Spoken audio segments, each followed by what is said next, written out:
When a fund of funds founder spends his time educating emerging managers, you have to ask, is it a passion or is it business strategy? The answer reveals why most emerging managers are missing what actually matters. The real challenge is raising that fund and becoming compelling to an LP in a way that maybe many overlook and underestimate, especially considering LP sentiment depending on the geography. But what if the secret isn't in your pitch deck or your track record? Access to network, right? Being intentional about building one's network and ensuring that you're covering the various elements and evolving your thesis over time. Because the rate and pace of market shifts has become so intense that it's very easy to fall behind.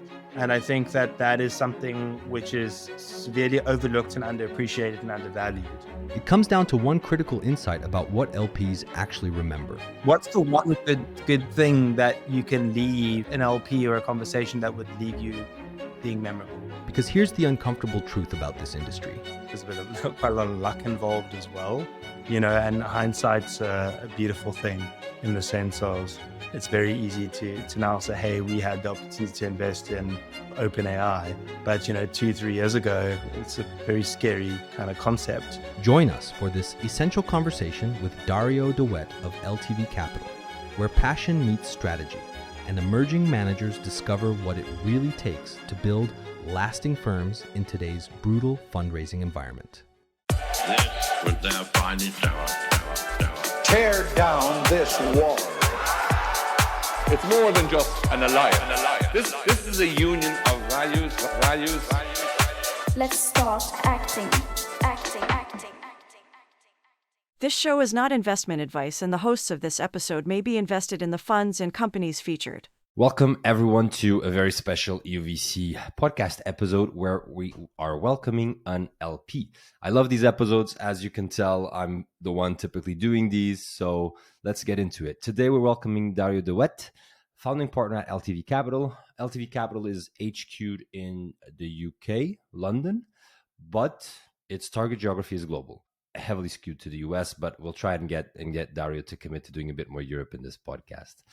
Their target stage is the type of funds we love, and probably many of you listeners, you fit into this profile. Sub 100 million USD, roughly euros, funds 1 to 3 includes emerging managers, solo GPs, so all of the good stuff that we love. Dario, welcome to the pod. Do you want to give us a quick intro? Thanks very much for having me, David. I think you did an excellent job. I will add to you, very bullish on the European market and very intentional about wanting to grow the European emerging manager footprint. I think not too much more to add. I think just in a nutshell, been in the venture ecosystem for around a decade now as an ex-operator, originally corporate finance, but moving into an operator role, direct investing, where I was at Anthemis for a good half a decade, and then moving into co-founding LTV with my partner, Farhan. I think having that hybrid experience of operator, direct investor, fund investor, and having the opportunity to have set up a fund myself originally, which was kind of was a catalyst for going down the emerging manager road. It's what's led us to this conversation. So happy to be here. Yeah. And we'll talk a lot about LTV's strategy and positioning and so on in this pod. That's the core of this pod. But I want to start with something else. Anyone who's been around, social media and has Googled a bit around, how to kind of upskill themselves in venture, they might have come across some of your work around educating in VC. As many of our listeners know, it's something we are really passionate about here at UVC as well. We also have been doing a lot in that front for almost 2 years now.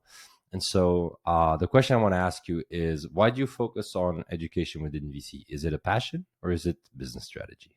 Pure passion. So I think going way back, even when I was at university, the way I made extra money was tutoring across various courses and subjects, both at a high school level and a university level, but then also running a business strategy course. We're running the business strategy course in the final year of my undergrad.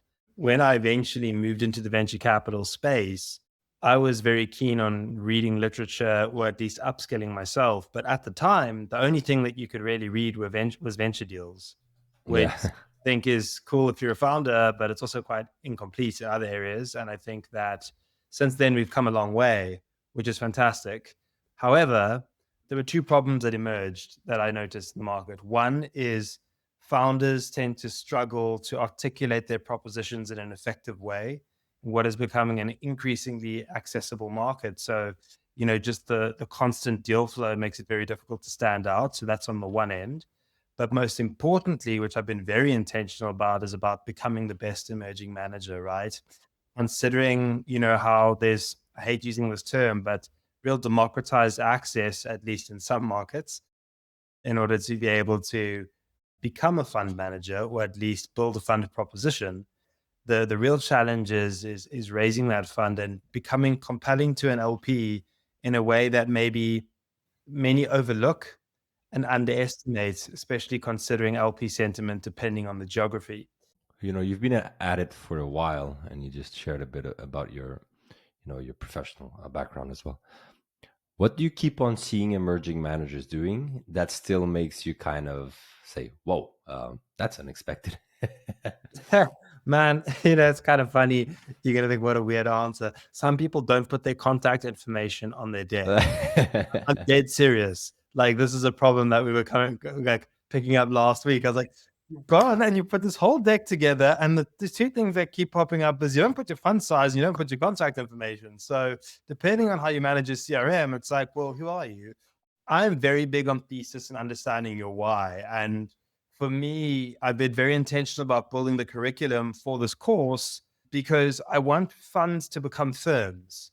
And I want funds to be able to set the foundations to set themselves up for success over the long term, not only in a less mature market, a more mature market such as the United States, but more importantly, a market such as the UK and Europe, which traditionally lagged, as we know, and which is why we're having this discussion, because we're both, I would say, very passionate about bringing Europe to the global stage and doing so in a way that we can build more impactful funds and fund managers that are taken more seriously by LPs, but also to change LP sentiment as well here locally. And I think that awareness is the first step in being able to achieve that. Do you still see, I don't like to say Europe versus US. I don't like that narrative, but do you see much difference across regions? Because I'm sure you've also had some exposure to GPs in other geos of the world outside of Europe and the US. Do you still see the difference in how they act, how they position themselves, how they kind of present themselves towards LPs? Massively. I literally just arrived back from New York right now, and we've been having this conversation this past week where you find US-based GPs, I guess, just considering, the technology infrastructure and the IPO markets, etc., that there's more of an operator-led network and more of an operator-led approach. And also there is a greater aptitude for risk-taking when it comes to LPs. In Europe, I guess, as a byproduct of more traditional, I would say, corporate finance, a kind of more conservative mindset. I mean, this is obviously region dependent. Yeah, we can go into specific geographies there. It becomes more of a challenge, and that very much shines through in terms of deck materials and ways of thinking. So I sit on the LP selection committee of the Ubuntu Foundation, which is very intentional about building African emerging managers. And you'll find that predominantly African emerging managers are more influenced by US-led principles. And so their materials, etc., also emulate or at least try to demonstrate, the US-led mindset in terms of pitching and trying to raise capital. Okay, so to anyone listening in, Dario has also kindly agreed to do an LP AMA with us, which is something we do every now and then with LPs. We also do it with established GPs, and it's just a way to bring our community together, to sit down with someone who's actually doing something relevant in the venture industry, either allocating or deploying, and just have, a private moment to ask questions. It's not recorded. Everything is within that virtual room. So if you're interested, when we announce this podcast episode, you'll have the opportunity to register. Dario, one question that I have for you, a very personal question. I have struggled with conveying something you've said, which is going from a fund to a firm, and really this idea of longevity and sustainability. I have struggled to hit that message the right way with my ICP, which is emerging managers, generally speaking. Why do you think that is? Do you have any tips? Have you found the same struggle? I wouldn't say I found it as a struggle. I think I found it very thought provoking for those that have attended the course. And at least when it comes to an open dialogue with managers, I mean, from the depth and the breadth of our pipeline, we've seen well over 1,000 managers, right? At least met with, whether it be in person or connected via Zoom online. Me personally, I'm a huge advocate for thesis development. And I always refer to this context of being proactive versus reactive. And unfortunately, kind of in the cheap money era, we've seen a lot of FOMO-driven investing, which has allowed bad actors in the space where there's been an opportunity because it's been sexier to build a fund as opposed to build a company. You can earn 2% on, easily raised capital. That's obviously changed, right? But I think the mistake, and even if you look at the more established players that have been around for 10 years or so plus, that they make is the very same excuse or narrative they use in raising institutional capital for their funds is what they tend to fall victim to, which is this inability, or at least I would say they de-emphasize the importance of what it means to collectively focus on thesis development, competitive positioning in the market, access to network, right? Being intentional about building one's network and ensuring that you're covering the various elements and evolving your thesis over time, because the rate and pace of market shifts has become so intense that it's very easy to fall behind. And I think that that is something which is severely overlooked and underappreciated and undervalued. I'm not saying we have a crystal ball, but your thesis / your views of thinking should feel out the money initially to most LPs, because based on your expertise, you will have fundamental beliefs in sectors that you see them evolving over time. But you should also have the aptitude and the ability to be able to adjust accordingly based on your ability to, as a team, identify white spaces, reiterate and so on. Yeah. No, it's very clear from what you're saying that thesis first mindset or worldview that you have, it comes across in your way of speaking. So I think that's really valuable also for people listening in, that this is one worldview. It works for LTV. It works for Dario. There are others, but it's also that breadth that we're trying to showcase here on the pod. So I think that's really important to highlight. Now we're gonna shift into a session that normally most guests have the time to prepare for, and Dario just landed and has not had the time to prepare for. So I just want to share some love with him beforehand. Dario, what have been the 3 biggest learnings in venture for you so far? I've always known this, but it's become more prevalent than ever, the importance of network. And I would say that to anybody that's aspiring to enter into this industry, that's listening to this, or anybody that's thinking of becoming an emerging manager, your key point of difference sits in your ability to attract deal flow, which has become increasingly commoditized as we've seen an influx of new funds within the market. The second part, it's very subjective. I think it's a pretty obvious one, but let me give you some context there, which is, having a conversation yesterday, we were talking about deals missed within a firm. And we were thinking about, well, why is some very successful companies, why were those deals missed? And we got into this conversation around, was it risk appetite, etc.? Was it within the team? Who was it within what team within the firm, decided that this investment wasn't the right idea? And I think a lot of people seem to think that there's a science behind this, but there really isn't. There's quite a lot of luck involved as well, and hindsight's a beautiful thing in the sense of it's very easy to now say, hey, we had the opportunity to invest in, I'm just going to make this up, OpenAI. But, 2-3 years ago, it's a very scary kind of concept. I think the third is that this is damn hard. And I stare at the camera when I say it, because I think it's important to be fundamentally realistic that as an asset class, we've gone from the 2011 Silicon Valley HBO era, really commercialization of this industry to what, eventually became the kind of 2017, 2018, markets were reasonably sound, and it was not too difficult to raise capital, at least if you were fund one, to a market now where, whilst we have an AI boom or AI trend, which, we can talk about trends soon, you should not be naive in the sense that it takes a lot of time. And there are many factors to be considered, both financially and strategically, that will affect and determine your success. Now, while we all need a little bit of luck, and you might see some funds that maybe due to personal connections are able to raise or anchor a bit faster, It is a very tough market environment out there. And depending on the LP archetype, that all look at different things. Because the market has opened up, there are many who feel that they can do this themselves. As an emerging manager, I would say arm yourself with the right tools to be able to stand out. I think it's important to get that narrative out there. I've become more and more aware of the power of narratives whilst building UVC. Tell me about it, right? What's the one good thing that you can leave an LP or a conversation that would leave you being memorable? Exactly, and that's but the power of narratives is because they it's like the and I'm not really into these practices, but these vision boards and visualization stuff and blah blah. Narratives kind of do that, but to the industry as a whole, right? It do. And that's definitely something I've learned. Let me ask you about, you mentioned the importance of network, and kind of justification being it, like key differentiation that you have is actually your ability to attract deal flow. We were talking a tiny bit about this before starting the recording.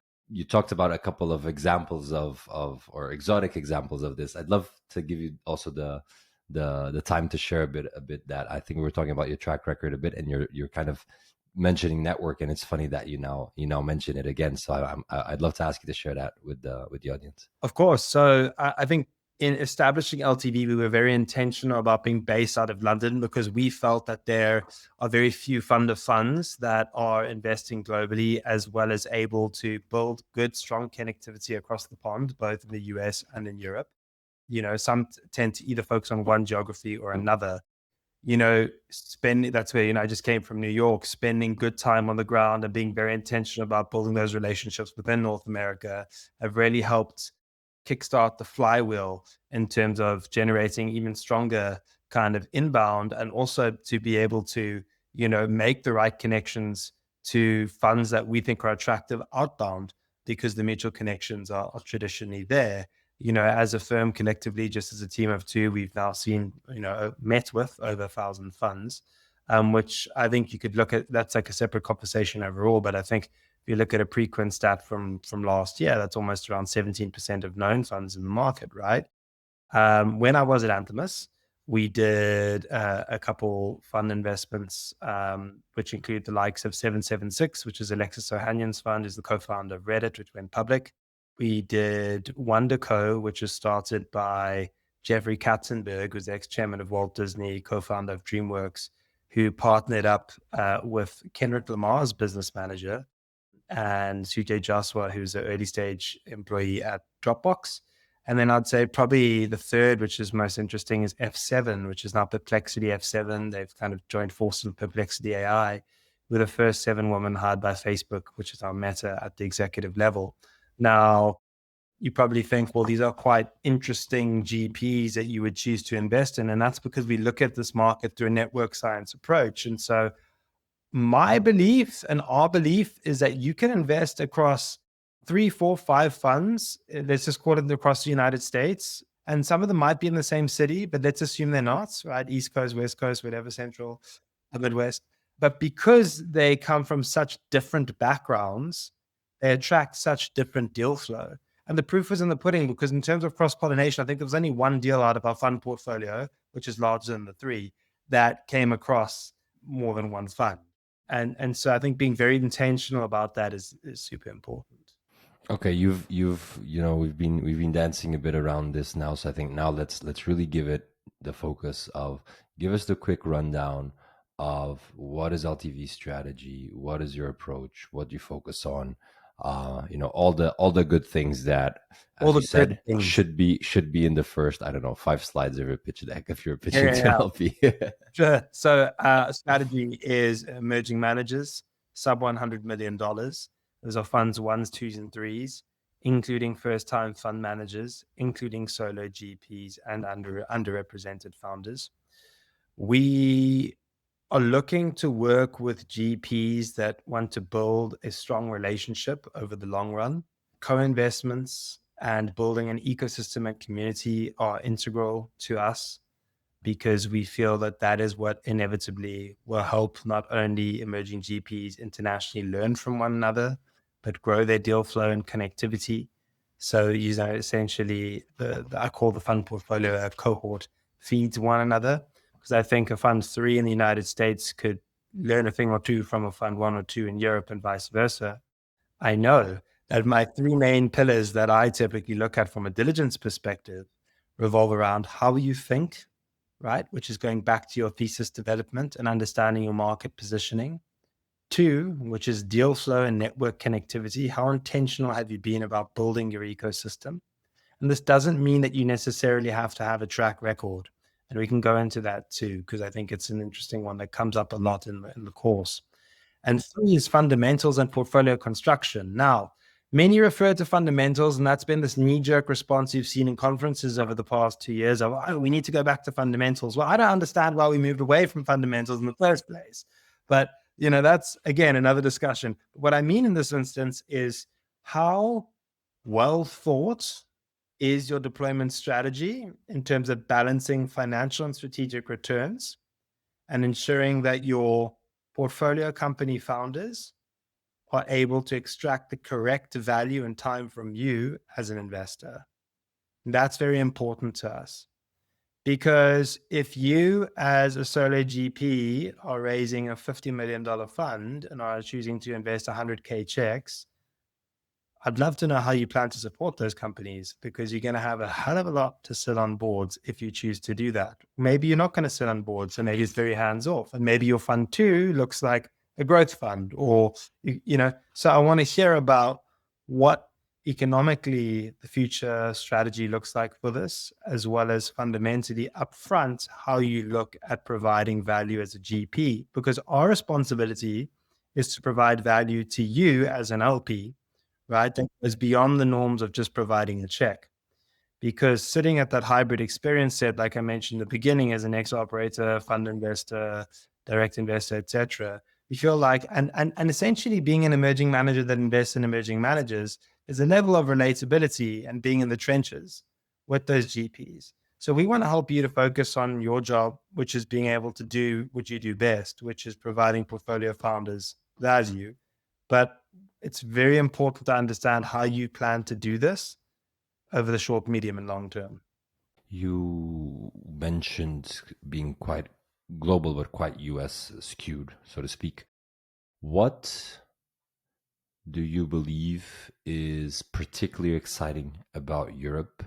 That might be arbitrage opportunities, sectors, whatever. But also, what are you kind of feeling that's still missing for you to, as an example, that will lead you to have a higher European focus in your portfolio? Firstly, I actually had an LP in the US that we were talking to say, well, why are you bothering with Europe? Why don't you just invest in the US? And I said, but that's the whole point, because Europe is nascent. So there's good opportunity to invest and build a strong venture foundation here, right? I think the challenge that you have here is a byproduct of other factors within the market. So I'm very glad to see that there are more programs that are opening up the narrative and encouraging more operators, wherever they're based, right? Or even non-operators, to explore the idea of starting a fund. I think it's fantastic. And I encourage everybody to, explore those. If you're watching this and you haven't looked into them, please do. Very, very cool structures that have been set up. That is then, there's a hangover which sits with LP sentiment.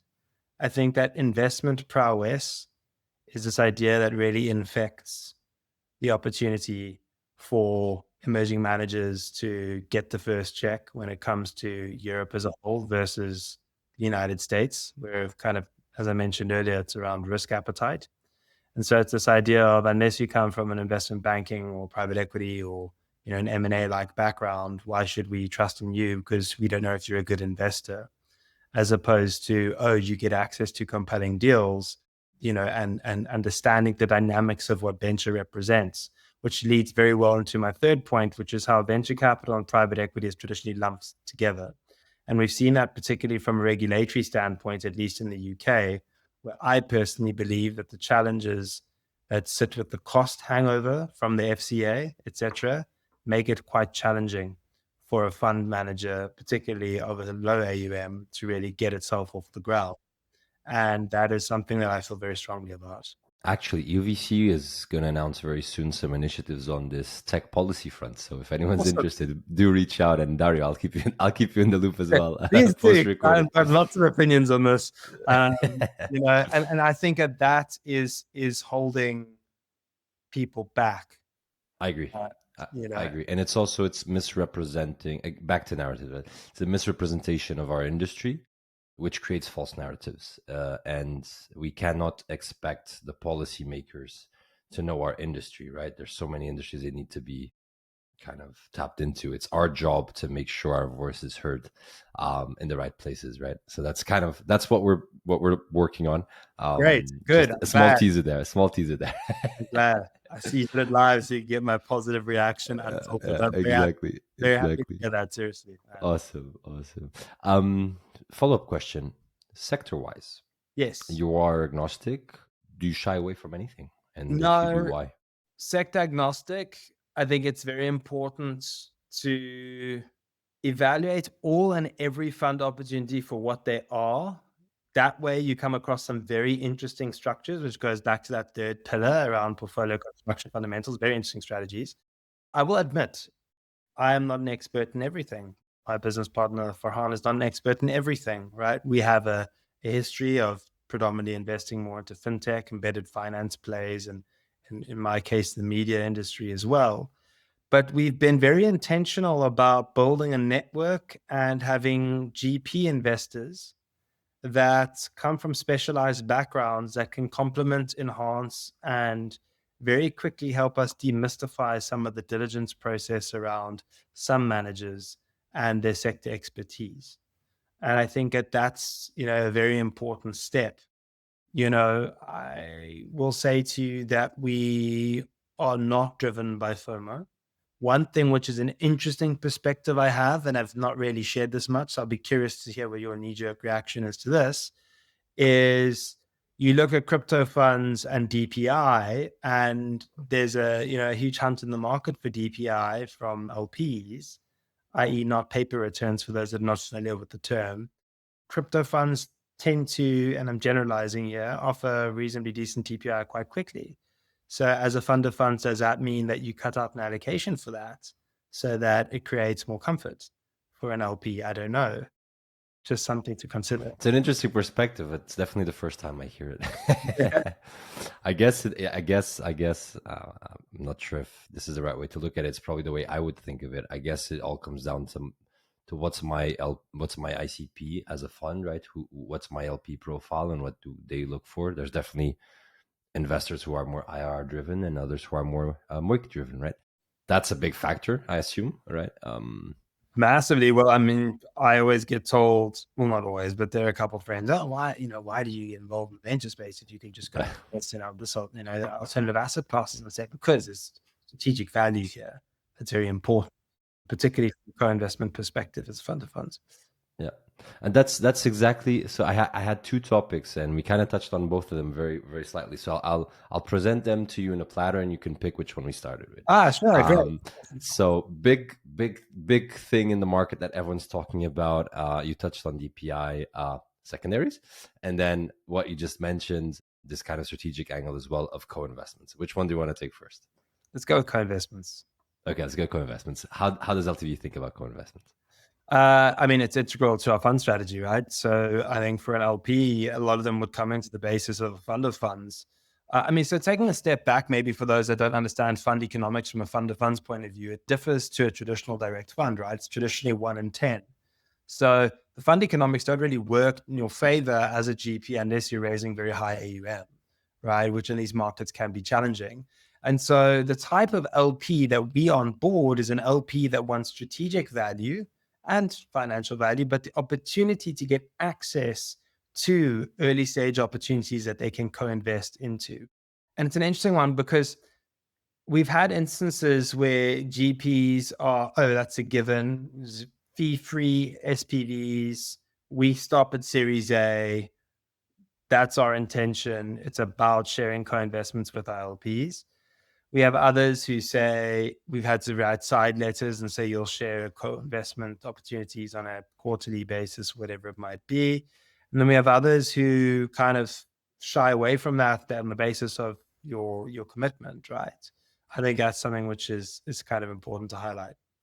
When you mention, and again, we've had some fund of funds on the pod, so loyal listeners will hear a bunch of words that sound familiar, but I think it's insightful actually.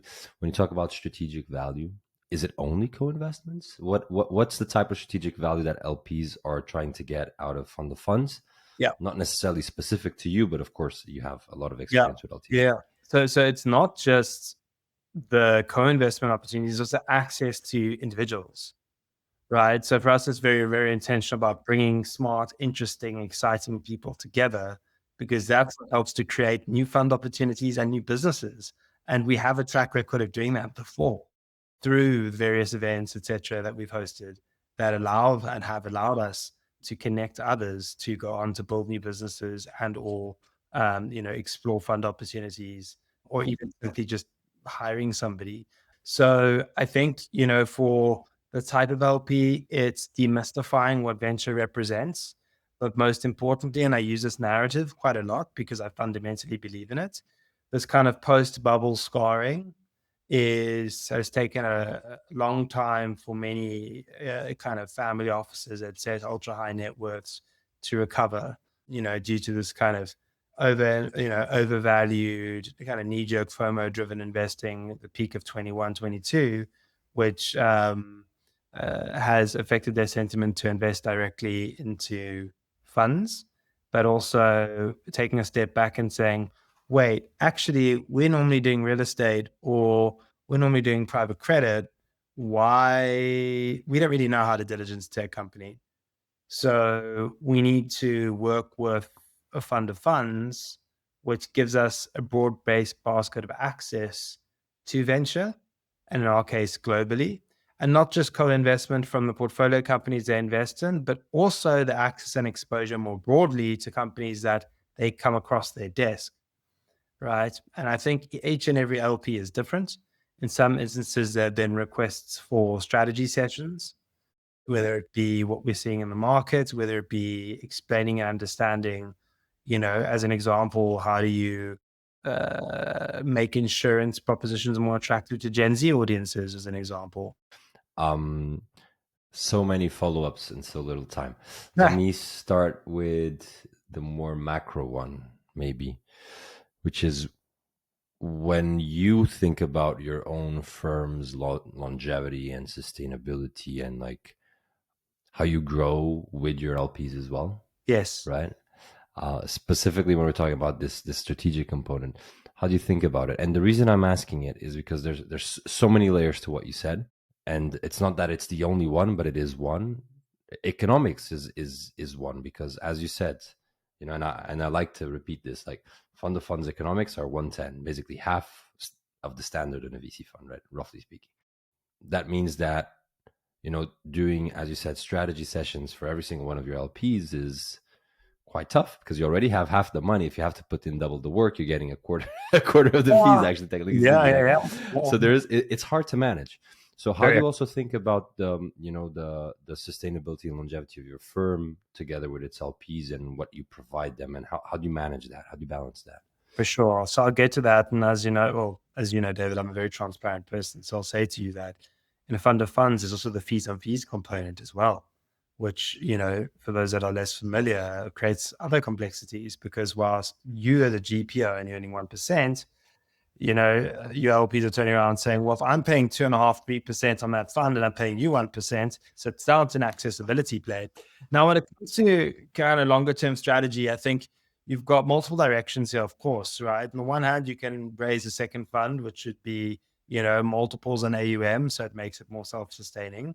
I think there's an opportunity for diversifying outside of, I would say, your traditional venture models and exploring alternative financing solutions, etc. The emerging manager space has now become more popular, as you know, probably in the media, at least the past 2 to 3 years. But there's still many solutions that have not been created for an extent of problems that are very evident and only really evident enough when you're in the market. But I think to counterbalance what the fund economics of a fund of funds is, something like a hybrid fund is something that makes a lot of sense on the basis of being able to invest in the compelling companies that come from the funds that you've invested in, and or just the sheer pipeline that you've built. So yeah, I mean, we can talk about those plans for ages. Yeah. I just want to add to that. I think, that on the fees on fees, I've seen really good fund managers operating on a fund to fund levels, being able to offset that. And I think it's important also to highlight that there are ways to offset it. There's also tools that can be used, financial tools that can be used to offset that as well. Doesn't mean that everyone's doing it. That's not the point. Doesn't mean that it should be done every single time, but there are ways. And so sometimes it's also just a myth that we have to deal with in our industry. Anyway, just about co-investments, just to clarify, do you only do within your portfolio? And then follow-up question to that, how do you execute on them? Because co-investments are something many LPs talk about. I've seen so few actually executing on it. Really? All right. So co-investments from our side will come from the funds that we invest in for now. When it comes to execution, and this is where it becomes a delicate negotiation, because, for example, the fund I met with yesterday, based out of New York, very happy to admit we get the pro rata, we stop at Series A, we offer it for free to our LPs, 0% SPVs, no problem. Pleasure to work with. You have others who we have to write side letters, into our investment, which are, you will share deal flow. If there is an SPV, sure, just so that there is a level of awareness, because it's important to us that, this is our intent for investing. It's, because this is what our LPs want. In one case, it was not possible for them to share co-investment opportunities, but due to the check size, but they did have a personal list that they send out to family and friends of interesting deals that they may or may not invest in, but to come through the pipeline, which we have access to as well. I'm sure you can probably piece that together, what industry and where that was located. But, I'll tell you a funny story about co-investments. So one of the funds we invested in, which took a good level of outreach, good couple months of persistency, they managed to have a 1-hour call with the founder, who said, "You know what, I really like your investment ethos. We're oversubscribed, but what we're going to do," and I'm not sure, David, if you've come across, this type of format before, is I'm introduced you to my business partner. This is when I was at Anthemis, by the way. And if they like you, then what we're going to do is we're going to kind of sit together and go through all the LPs that want to commit, which, as we've mentioned, we're oversubscribed. And then we'll decide who we'll kind of give allocation to. And we give an allocation. But it was quite interesting. I said to me, it's very nice for you to be in such a privileged position, because I think many people will be very envious. We've seen a couple. We've seen a couple, and I can say that the ones I've seen, a major factor was, is this LP gonna be a headache for me, and do I like the people behind it? And it was so subjective. But I'm glad you say this, because it's the same thing for a GP, hey? And I want to make that very make a statement there, is that despite the market being tough, it's so important for an emerging manager to very much, this is a long-term relationship that you're building here. It's very important to determine whether this is the right partner, because otherwise it just becomes a real headache, and you don't want that, especially if you're a solo manager. And if you're in the UK, you'll be spending all your day doing compliance and dealing with the headaches of a tough LP. Final question, Dario. Yes. On this topic, secondaries. Do you do them? How do you think about them?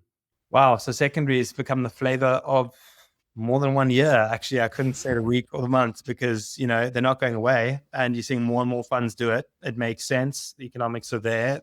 Market factors would encourage it. Right now, no. Is it something we explore in the future? Yes. Very much, involved within various networks to ensure that we have our finger on the pulse around secondaries. But it is not a core focus for us right now, but is something that we're working on behind the scenes so that when the time is right, we can execute efficiently and effectively. Yeah. Sounds like a very reasonable approach, I must say. Final question before we wrap things up, which is, what's the last book you read that truly inspired you? So I love this because it's such an atypical thing. And I had this conversation. It was 50 Cent's book, which is called Hustle Harder, Hustle Smarter. You're probably thinking like, that's kind of weird. I am a huge fan of the music industry, as people who know me. I think musicians, particularly in this environment, they have so much grit because it's an incredibly hard industry to break through. I think learning from somebody like Curtis Jackson and his background, as opposed to just reading a book on Warren Buffett or whatever, but this is just to my interest, right? Coming from such a difficult background and having built such a great brand and being able to evolve. You know, we talk about narrative, we talk about thesis development, we talk about being proactive, evolving, firstly being so numbers orientated around his music and intentional around the themes and that he spoke about in his lyrics, as well as moving into film because he saw that music wasn't really going to cut it financially. And those various journeys and around the business partners and deals that he's constructed and created and has led to his overall success, I think is very interesting and thought-provoking for me personally. And I love reading books from characters like that because it's so atypical. And it just goes to show that you don't need to be a rocket scientist that went to Harvard to be successful. And I love that. So yeah, that's the book, and it's an easy, chilled read as well. So I'd encourage you to. Oh, there's an audiobook as well. Everyone, thank you for tuning in to this episode of the European VC podcast. Please drop us a review, follow the pod, and subscribe at EU.VC. Dario, thank you for joining us. I had a blast. I hope you did as well. I did. Thank you. And if you made it to the end of this, I congratulate you. If you made to the end of this, we're going to share you the secret to success, which is... This was their finest hour. Tear down this wall. It's more than just an alliance. This is a union of values. Let's start acting.